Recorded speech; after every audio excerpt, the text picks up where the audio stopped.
Marvin Ryder. He's a professor at the DeGroote School of Business at McMaster University. So, Marvin, let me ask your response. It certainly came as a surprise to Canadians 1 month after we signed the new NAFTA.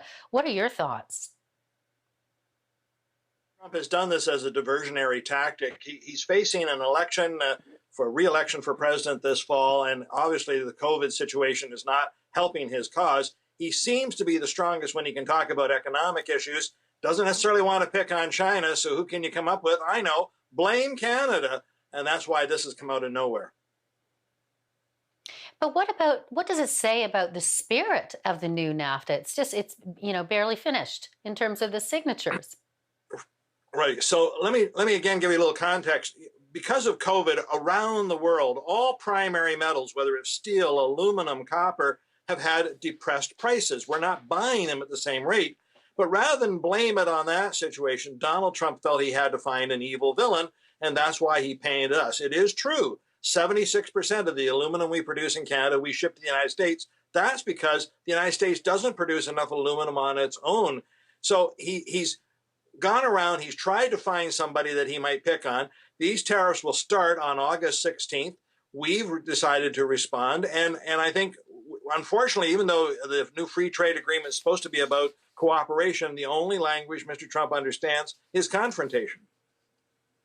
So, in terms of the retaliatory measures, and there's a long list, there's going to be a consultation process, 30 days. So, we don't know precisely what will remain on that list at the end of that. But over, the 3 billion in terms of the number that Freeland was talking about, does that sound like an appropriate response? Well, this is the great thing about Canada. We don't believe in these tariffs, but if you put us into the gunfight, we're going to pull our weapon and play with you.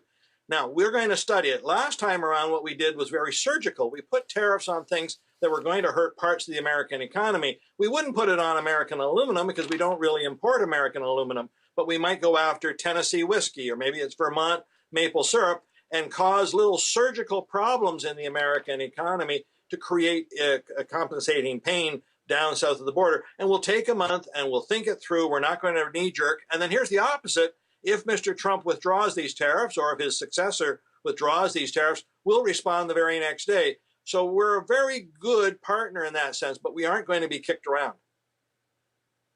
So again, when Freeland was talking about this, she said it's a protective, administration, and that you have to kind of hope for the best and prepare for the worst. So in terms of hoping that the administration changes its mind, what are the chances of that this close to his election?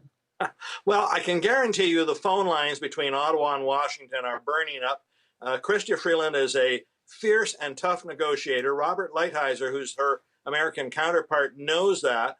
And I suspect the two of them are talking, and we may still see this avoided. It is so hard to predict with the Trump administration because it doesn't seem to lead with logic. It seems to lead with emotion. And Mr. Trump, for whatever reason, decided to make this happen, and he could wake up tomorrow and decide to make it go away.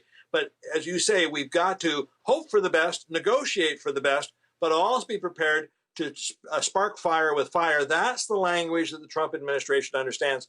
I don't know. My fear is Mr. Trump might say, "Oh yeah, you're going to do that? Well, then I'm going to put tariffs on steel, or I'm going to put tariffs on oil." Well, then, what do we do then? We don't want this to become a full-blown trade war, but we can't be kicked around on the world stage either.